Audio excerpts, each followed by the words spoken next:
What is up guys, Andy Forrestine Runner here, and today we're talking all about the Saucony Endorphin Speed on the speed test and the long run test.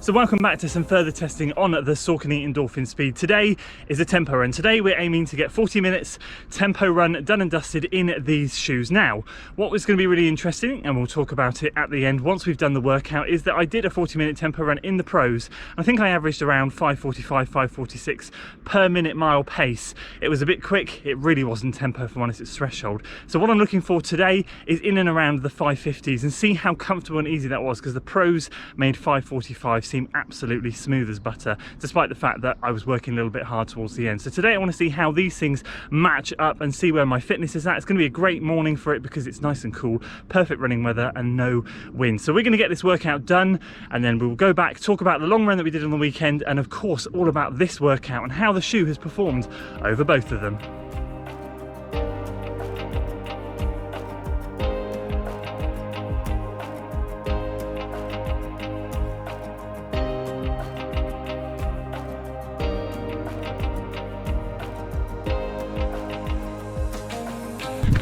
There we go, speed test completed in the Saucony Endorphin Speed. 7 miles I ended up doing, I went 17 seconds over.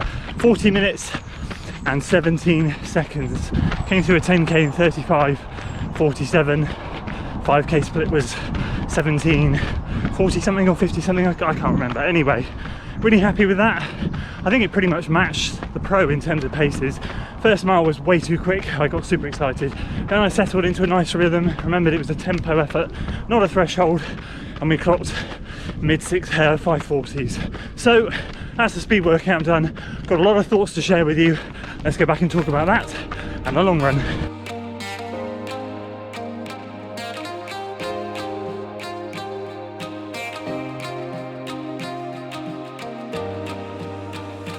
So with this section of the video, I'd normally put a little bit of B-roll in and explain about the long run, but we actually ended up doing the 19.5 miles on the weekend for the first impressions. And in that first impressions video, I decided not to talk too much about the long run itself because I wanted to reserve that for this video. So I'm using that long run for reference in today's video. And of course, we've got that awesome 7-mile tempo run to talk about. So we're now up to 30 miles, pretty much 30 miles in this shoe. Today, we're going to dive in and talk about the speed test, the long run test, and how we're going to be using this shoe moving forward. So what we're going to do is we'll start with the long run.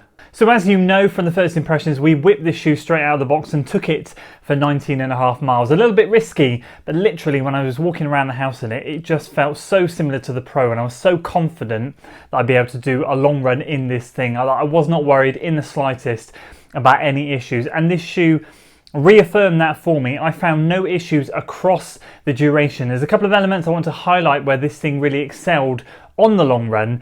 I'm going to try not to reference the pro too much because I want to do a separate comparison video when I've put a couple more runs in this shoe, kind of get it closer to 50 miles before I really give my full thoughts comparing the two shoes. But the two things that really stood out for me, just like try not to do it. Just like in the pro, my legs did not feel fatigued when I ran the distance in this shoe. I know that's sort of kind of fitness coming on with all the training that I've been doing, but that sort of distance now is becoming relatively normal for me to do on a weekend, and I can tell depending on which shoes I wear how beat up my legs are going to be at the end of that run.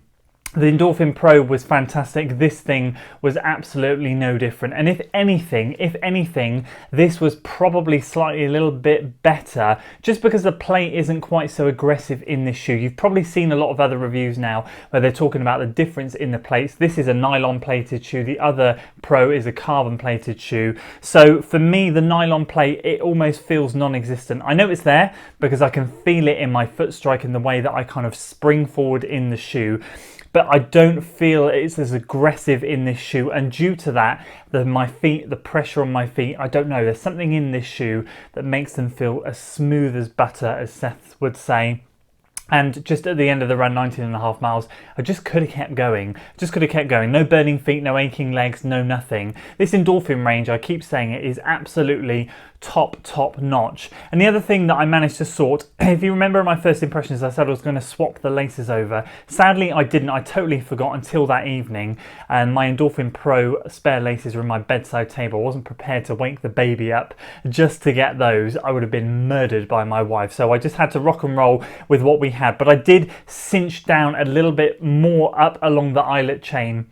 And to be perfectly honest with you, that sorted most of the issues anyway. So in the first impressions, I had a little bit of an issue with lockdown, slipping and sliding in and around this loose heel counter area. I kind of fixed it 75%. I see there's still this theme running through the two endorphin shoes that I've running, where the heel counter could just be a little bit more sturdy for your foot. In the Pro, it's heel slippage. In this, my foot kind of felt like it was sliding side to side. As I said, I eliminated most of that. It was still a little bit there, but it just causes no blisters, no hot spots or anything like that. So on the whole, this thing performed really, really well on the long run. And if I'm honest with you, I think that's where this shoe is going to excel. Now on to that 7-mile tempo run, that speed test that we did in the Saucony Endorphin Speed. So I have pretty much, I don't know, I'm going to leave that to the end, my future thoughts on how I'm going to be using this shoe. This thing was an absolute dynamite when I did that tempo run. Now just a bit of a backstory if you're new to the channel. About a month ago when I got the Pro, I did 2 tempo runs, 7 miles, exactly the same as what I'd done in this, exactly the same course in the Endorphin Pro and the Next Percent. In the Endorphin Pro, I went out and I ran 5:45 minute per mile pace, covering, I think it was in 40 minutes and 15 seconds. I just rounded it up to 7 miles because I was so close. So we did 7 miles basically, and I realized that it was too hard of an effort. I definitely tipped over to that threshold zone. I definitely went too hard in that run. So the following week with the Next Percent, I dialed it back, 5:48, 5:49 pace, and just notching it back 3 seconds a mile made the world of difference. I kept everything in control. I hovered under that threshold, or what felt like I hovered under that threshold, and it just felt like I could have carried on for that half marathon PB at the time. Obviously we didn't, because it was just a tempo run. So roll on now, a few weeks later, into the Pro. I've been training hard, fitness is improving. My goal, as I said in the intro, was to hit around the maybe 550s, dip into the 540s, and we ended up running 5:45 pace, exactly the same time and pace as we did in the Pro all those weeks ago. But oh boy, wasn't it a different story in this shoe. Not in terms of performance or what have you, but fitness. Fitness is so much better that I felt so much more controlled running at that pace now. And what that lended to was a bit of a smoother ride in this shoe. I think the Endorphin Pro got a bit of a bum deal because I went a little bit too hard.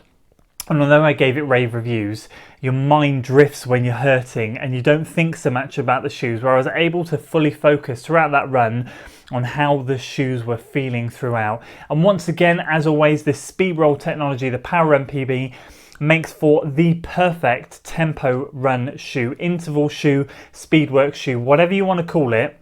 That is this thing's bread and butter along with the long run. So we ended up running, as I said, the 7 miles, 5:45 pace. Felt absolutely great in the shoe. Just wanted to moving through the gait cycle. A really good cadence for me, 172, 173 steps a minute, which is really good for me being 6'6" with my long legs. And it just moved. All I can say about this shoe, the best word I can say about this shoe is it is damn smooth. That is the best thing I can say. This shoe is a smooth mover and it makes you move smooth.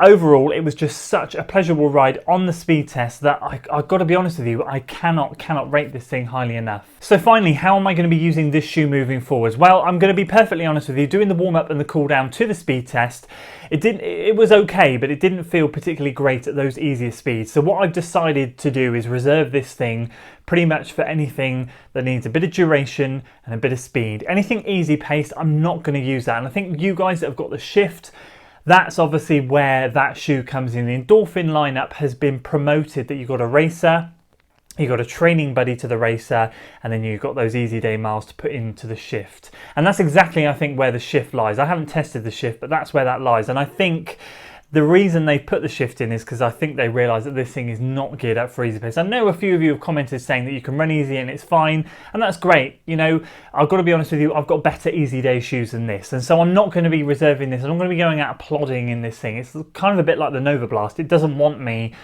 to go slowly. This thing wants you to move. So I'm not going to be using it for easy stuff, but I've got to be honest with you, this thing now ranks number one in my shoe rotation for any kind of long run workout, any kind of long run effort. This is the shoe I will be gravitating to as it stands right now. In terms of speed work, it's an absolute pleasure for speed work. If I want a plated shoe to do speed work in, number one shoe, I will choose it over the TC, exactly the same in the long run. I'll choose it over the TC.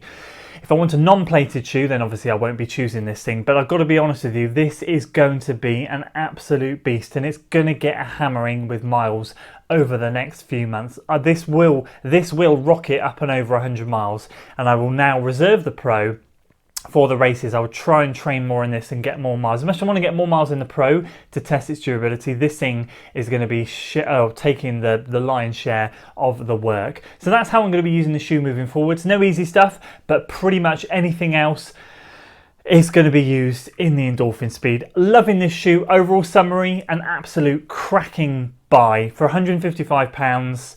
For the shoes that you can get for around 140, 160, this thing shines. This thing is justifiable for the money that you're going to pay. That's all I can say. It's an absolute brilliant, brilliant shoe. So I hope you enjoyed my thoughts on the speed test and the long run test. Stay tuned for the 100-mile update. It will be in a few weeks' time. We've got other shoes to test, but this thing is going to get the distance in, and I can't wait to let you know how we get on with it. So that's it for today's video, guys. If you enjoyed it, please make sure you give it a like, share it with your friends, subscribe to the channel for weekly running content, and as always, I'll see you on the next one. Until then.